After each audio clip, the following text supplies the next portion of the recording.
सबसे पहले आज की अहम खबर, और वो ये अहम खबर है कि दहशतगर्दी की जो वारदातें अभी तक खैबर पख्तूनख्वा बलूचिस्तान में थी, अब वो पंजाब के अंदर दाखिल होने की कोशिश कर रहे हैं। आज खैबर पख्तूनख्वा और पंजाब की सरहद पर दहशतगर्दों का एक हमला पसपा कर दिया गया। 20 से 25 दहशतगर्द जो भारी असले से लैस थे, और ये वो असला जो अमेरिका अफगानिस्तान में छोड़ के गया है, और उन्होंने कोशिश की सरहदी चौकी लखानी पर तर्जमान पंजाब पुलिस के मुताबिक, और रॉकेट लॉन्चर्स और दूसरा जदीद असला उनके पास था, लेकिन वो फिर उनका हमला पुलिस ने पसपा किया।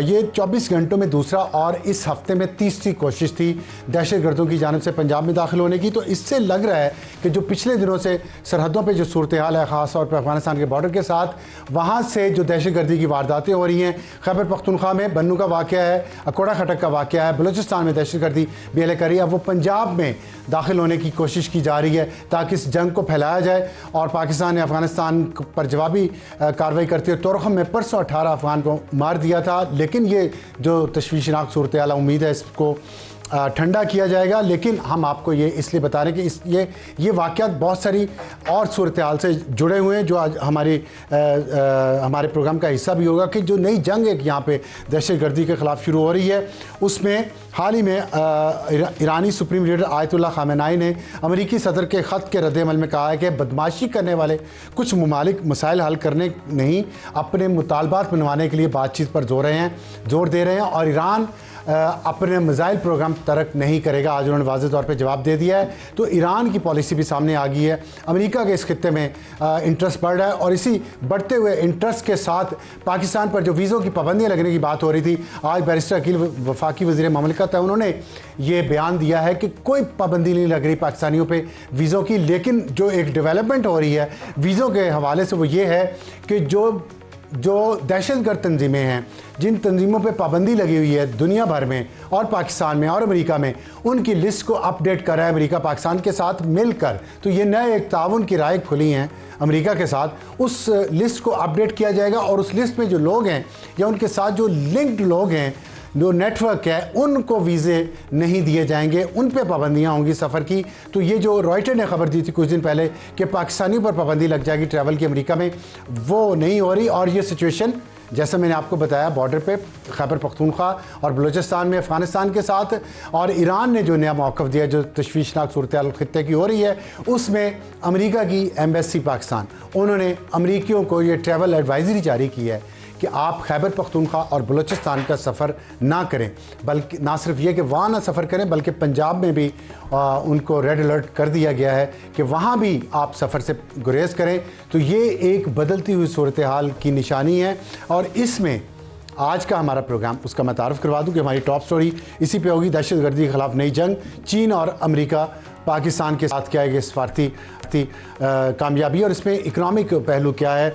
हमें ज्वाइन करेंगे हनीफ अब्बासी साहब, वफाकी वज़ीर रेलवे, रहनुमा पाकिस्तान मुस्लिम लीग नून के, और वफाकी वज़ीर का हल्फ उठाने के बाद पहले किसी प्रोग्राम में तशरीफ़ ला रहे हैं। बहुत शुक्रिया। और हमारे आज का हॉट इशू होगा ट्रंप शुक्रिया के बाद PTI बयानिया क्या ख़त्म हो चुका है, या अभी वो कुछ और तरीके से इसको लेंगे।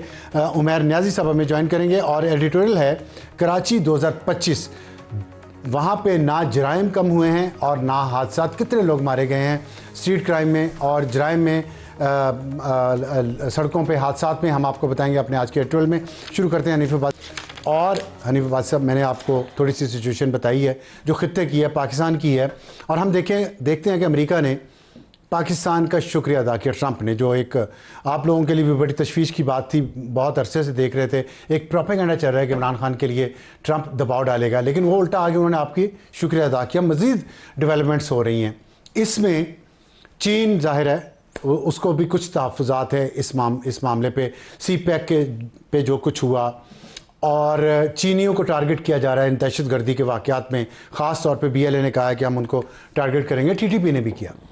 आप आए हैं इस रेलवे की वजारत में, बड़ी अहम है, और रेलवे में पाकिस्तान का बहुत पुराना आउटस्टैंडिंग एक इशू चल रहा है चीन के साथ, वो है ML1 का, पेशावर से कराची तक जो रेलवे लाइन नई बिछाई जानी है। कुछ बताएंगे कौम को कि आपने आके पिछले दिनों जो ब्रीफिंग्स ली हैं उसमें क्या तस्वीर उभरी है रेलवे की? अभी तो सार भाई मेरा कल पहला दिन होगा, पहली बात तो ये है। ठीक है। जब मैं ज्वाइन करूंगा जाके प्रेजेंटेशन होगा, ओके, ऑफिस का पहला दिन होगा। लेकिन जहाँ तक आपने बात की है ML1 की, पहले उसके ऊपर बात कर लेते हैं, फिर दहशतगर्दी का ये जो इशू है और इसमें चीन और अमेरिका का क्या रोल होगा या है, उस पर भी मैं बात करूंगा, आपके सामने रखूंगा और कौन को वो तस्वीर दिखाऊंगा जो हकाइक पे मबनी हो, बजाय इधर उधर की बात करके उठ के चले जाना मुनासिब नहीं है। ठीक है। पहली बात तो ये कि ML1 के ऊपर जो हमारा इस वक्त बात चल रही है वो UAE के साथ चल रही है। ML1 पे? ML1। अच्छा, ये नई बात आप? ये नई बात मैं आपको बता रहा हूँ और ये इन्फॉर्मेशन है मेरी। अच्छा, तो चीन का वो जो हमारा बाकी जो हमने रिस्टोर कर लिया है अपना CPEC। आपको पता है कि CPEC यहाँ से पैक क्यों हुआ था? आपको पता है इस बात का कि जो नहीं, आप बता दें मुझे। जो PTI की गवर्नमेंट थी, जब वो आए उन्होंने उनकी कंपनीज के ऊपर इल्ज़ाम लगाए, उन पे घटिया गुफ्तगू की, चाइना के ऊपर की कि ये करप्शन में मुलविस हैं, ये है वो है। उन्होंने अपना पूरे का पूरा CPEC पैक करके वापस चले गए। ये हकाइक पे मबनी बात है कि मैं अपनी तरफ से नहीं कह रहा। ठीक है। उसमें मुराद सईद का एक बयान भी था, इल्ज़ाम लगाया था उन्होंने एहसन इकबाल पे, जिस पे एहसन इकबाल ने एहसन इकबाल पे इल्ज़ाम नहीं सर, एहसन इकबाल के इल्ज़ाम को छोड़ दें, मेरे पे इल्ज़ाम को छोड़ दें। उन्होंने चाइनीज़ कंपनियों के ऊपर इल्ज़ाम लगाया। ठीक है। उन्होंने चाइनीज़ ओहदेदारान के ऊपर, ऑफिशियल्स के ऊपर कहा। ये पॉलिसी थी क्योंकि मैं पैमरा में था, वहाँ पे DTH का लाइसेंस, उनकी सिक्योरिटी क्लियरेंस नहीं की बाजवा फैज के रजीम ने, इमरान खान साहब भी साथ थे, तो वो भी नाराजगी, वो नाराजगी की भी वजह थी। और मेन ये था कि सिर्फ वो कंपनीज तक नहीं रहे, बल्कि उन्होंने कहा कि इनके साथ उनके चाइनीज के हाई ऑफिशियल्स भी मिले हुए हैं इस करप्शन के अंदर। अच्छा। तो जब ये गुफ्तगू की गई तो चाइनीज बड़े सेंसिटिव है, आपको पता है पूरी दुनिया में वो उनका एक नाम है, एक मुकाम है और पाकिस्तान के साथ एक खास ताल्लुक है। उस बुनियाद के ऊपर उन्होंने कहा जी हम सब कुछ पैक करते हैं। अब वज़ीर आज़म ने दिन रात लगा के, आपको पता है वज़ीर आज़म का जो चाइना का दौरा था उसमें रिस्टोर क्या किया कि जो 9 तकरीबन हमारे इंडस्ट्रियल जोन बनने थे पाकिस्तान के अंदर, देखिए ना CPEC उनके बगैर तो आप समझे कि एक शेल है, उसके बगैर तो उसकी वो इन्वेस्टमेंट नहीं आएगी, वो अरबों डॉलर पाकिस्तान में इन्वेस्ट नहीं होंगे। अब उनके ऊपर हमने इंशाल्लाह ताला चाइनीज़ के साथ काम शुरू कर दिया। 9 इंडस्ट्रियल स्टेट बनेंगे पाकिस्तान के अंदर। अच्छा। जो कि आपकी मुख्तलिफ मोटरवे और डिफरेंट एरियाज के अंदर, पंजाब, बलूचिस्तान, KPK, सिंध, तमाम सूबों में। और उसमें कोई इंडस्ट्री कौन सी है? डिफरेंट इंडस्ट्रीज है, टोटल इंडस्ट्रियल जोन है। कोई उसके अंदर आप ये समझ लें कि ट्रेड वैसे नहीं होगी कि उधर से माल मंगवाया तो बेच दिया, बल्कि इंडस्ट्री लगेगी। और इसके लिए खुशखबरी ये है कि 23 मार्च को इंशाल्लाह इलेक्ट्रिसिटी के रेट भी कम हो रहे हैं। वज़ीर आज़म साहब इंशाल्लाह बिजली के रेट कम हो जाएंगे इंशाल्लाह ताला इंडस्ट्री के लिए, खास तौर पर इंडस्ट्री के लिए, ताकि हम प्रोडक्शन कास्ट जो है इस वक्त हमारी कितना कम हो रही है मैक्सिमम। अब मैं इस वक्त क्योंकि PM ने अनाउंस करना है तो मैं पहले अनाउंस नहीं कर सकता, तो वो इंशाल्लाह ताला ये खुशखबरी भी वो देने जा रहे हैं। दूसरा जो ML1 की मैंने आपसे बात की, क्योंकि देखिए जो रेल का निज़ाम है पाकिस्तान के अंदर ये बहुत पुराना है, आज का नहीं है, लेकिन बदकिस्मती से 150 साल हो गए। बदकिस्मती से हमारी रेल की पटरी में इजाफा होने की बजाय बहुत ज़्यादा कमी हो गई। यानी मैंने एक दफ़ा सवाल डाला था लास्ट असेंबली में 2008 वाली में, तो मेरे ख्याल में 7000 कुछ माइल बताया था, जो अब 4000 रह गई। तो गरीब की सवारी थी ना, गरीब की सवारी। You are absolutely right. आपको तो मैं सर मेरा मकसद सिर्फ अफसार आलम साहब इस पाकिस्तान की खिदमत करना है। और खिदमत किस तरह होगी? खिदमत सिर्फ बातों से नहीं होगी, जैसे मेरा वज़ीर आज़म कहते हैं ना, प्रैक्टिकल। हम इंशाल्लाह ताला, पहले वज़ीर रेलवे थे वो भी यही कहते थे। नहीं, ख्वाजा साद रफीक साहब ने अच्छा काम किया।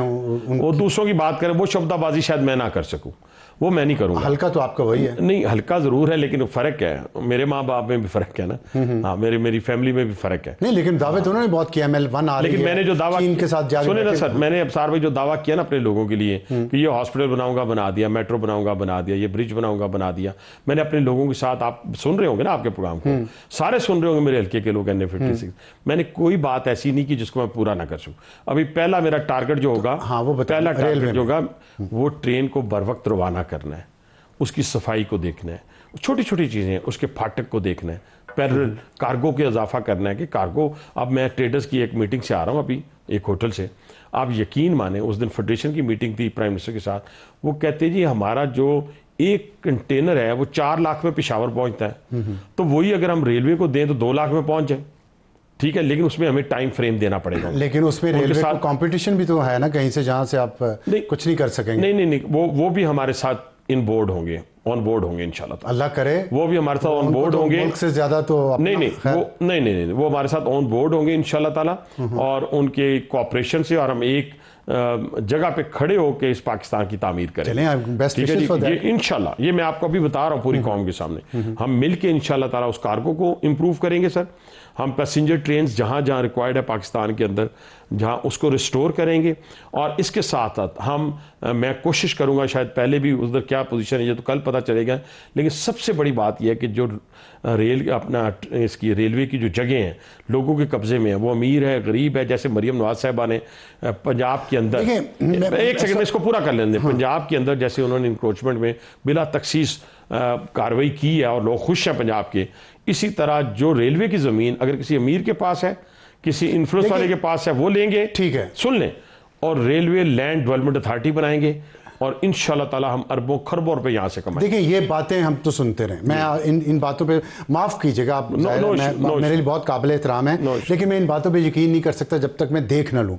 मैं ये आपका प्रोजेक्ट प्लानिंग होगी, सब कुछ होगा, मुझे ज़्यादा इस वक्त पूछना ये है कि जो चीन के साथ ताल्लुकात हैं हमारे, ML1 उसमें बड़ा अहम था और चीन ने बहुत तरक्की की है रेलवे में। देखिए उन्होंने वहाँ से अपने चीन से लेके जर्मनी तक रेलवे लाइन बिछाई, उस पर गाड़ियाँ चला दी, 8-10 हज़ार किलोमीटर ये बनता है, हम नहीं बना पाए। अब आपने उस पर कह दिया कि करप्शन के इल्जाम लगाए थे पिछली हुकूमत ने, इसलिए वो चले गए। मैंने नहीं कहा, ये ऑन रिकॉर्ड चीजें हैं जिसकी बुनियाद के ऊपर सीपैक पैक हुआ। मैं उससे थोड़ा आगे बढ़ना चाहता हूँ। 3 साल से तो आपकी हुकूमत है ना। हाँ। अब 3 साल से जो चीन का सबसे नंबर 1 प्रॉब्लम है ना, इशू है, वो सिक्योरिटी है, उनके लोगों की जिन पे हमले हो रहे हैं, और आप लोग सिक्योरिटी प्रोवाइड करने में नाकाम रहे हैं। माफ़ कीजिएगा, 3 साल से जो भी, इससे पहले जो भी हाइब्रिड निज़ाम चल रहा है वो सिक्योरिटी प्रोवाइड नहीं। ये नहीं बात। देखिए जी, सबसे पहले तो मैं अपने उन बच्चों को सलाम पेश करता हूँ जिनकी वजह से मैं और आप इस स्टूडियो में बैठे हुए हैं। ठीक, मैं अभी भी अपनी स्पीच में भी ये बातें करके आया हूँ, खुदा की कसम ये दिल की बातें हैं, ये किसी के लिए नहीं है, इस पाकिस्तान के लिए। मैं आज भी कहता हूँ कि जो KPK के अंदर दुश्मन जाल बुन चुका है, देखे ना, कन्वेंशन वॉर के जरिए पाकिस्तान पे हमला नहीं किया जा सकता, ये तो आप जानते हैं ना कि नहीं किया जा सकता, क्योंकि हमें न्यूक्लियर पावर है। तो फिर दुश्मन ने कौन सा रास्ता अख्तियार किया है? दुश्मन ने ये रास्ता अख्तियार किया है कि हमारे ही लोग फैसिलिटेटर हैं।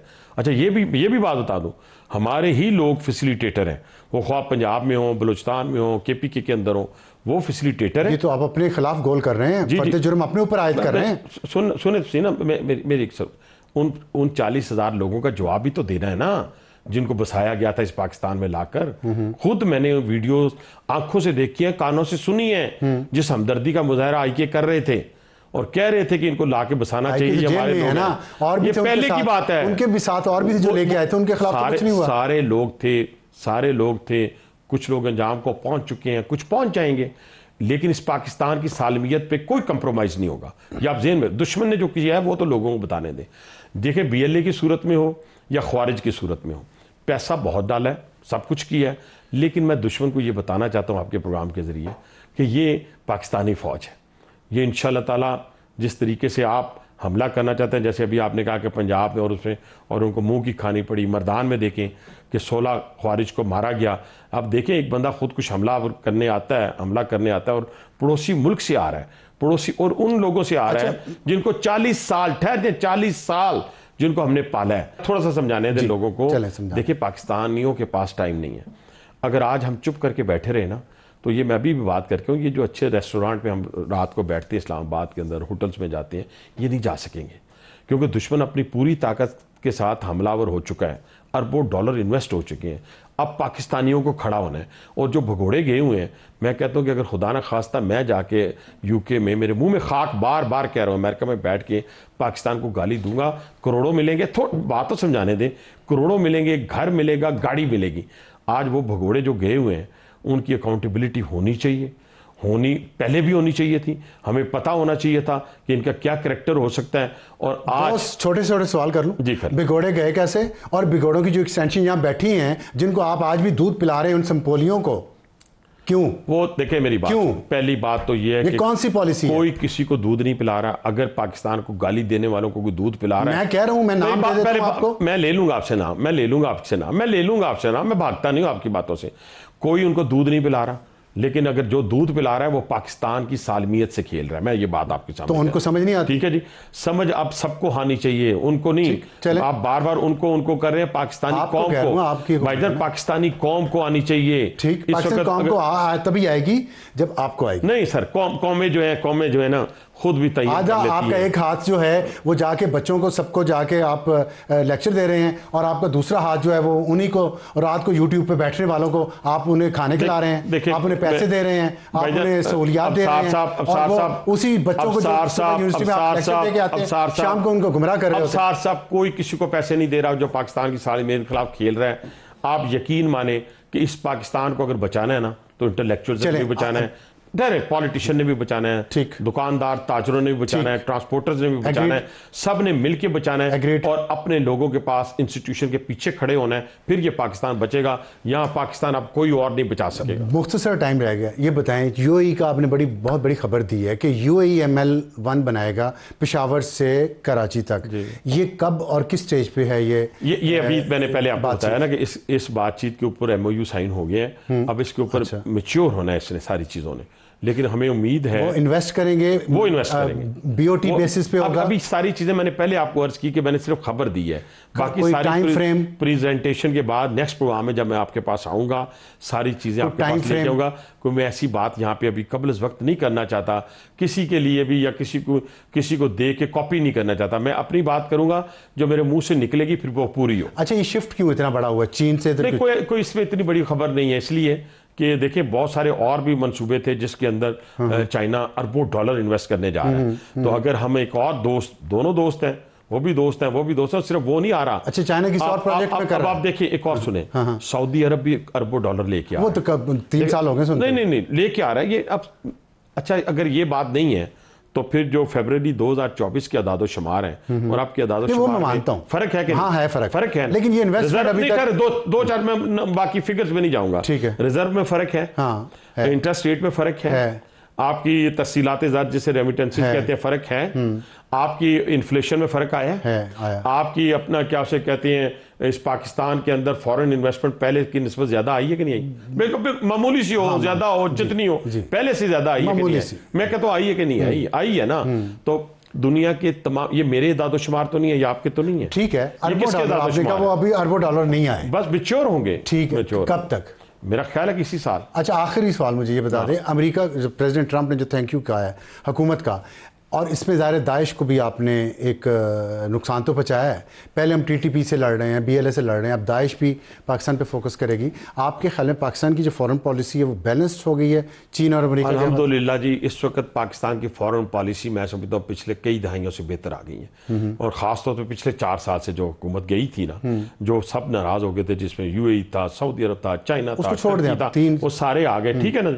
अब इस वक्त दहशतगर्दी के खिलाफ तो ना चाइना की भी जंग है, अमेरिका की भी जंग है, दहशतगर्दी से सबसे ज्यादा शिकार पाकिस्तान है, पाकिस्तान की भी जंग है। अगर दहशतगर्दी के ऊपर इन सारे ममालिक इकट्ठे हो गए हैं तो फिर तो पहले भी थे इकट्ठे, हम खुद नहीं जान छुड़वा पा रहे, जान छुड़वा पाएंगे इस दहशतगर्दी की जंग से जो पिछले 45 साल से चल रही है इस खत्ते में? नहीं, पहली बात तो ये है कि आप बताएं कि क्या रोल अपनाया जाए, तो उस रोल के जरिए देखें ना, अगर अमेरिका कह रहा है, अगर चाइना कह रहा है कि हम दहशतगर्दी में पाकिस्तान, दहशतगर्दी की जंग में पाकिस्तान के साथ हैं, तो हमारी पार्लियामेंट क्या कह रही है? हमारी पार्लियामेंट सारी की सारी खड़ी है। पार्लियामेंट को चाहता हूं पार्लियामेंट में जो पॉलिसी बनाए, जो पॉलिसी पार्लियामेंट ने बना दी है, और यही पॉलिसी है कि जो पाकिस्तान की तरफ मैली आंख से देखेगा हम उसकी आंख निकालेंगे।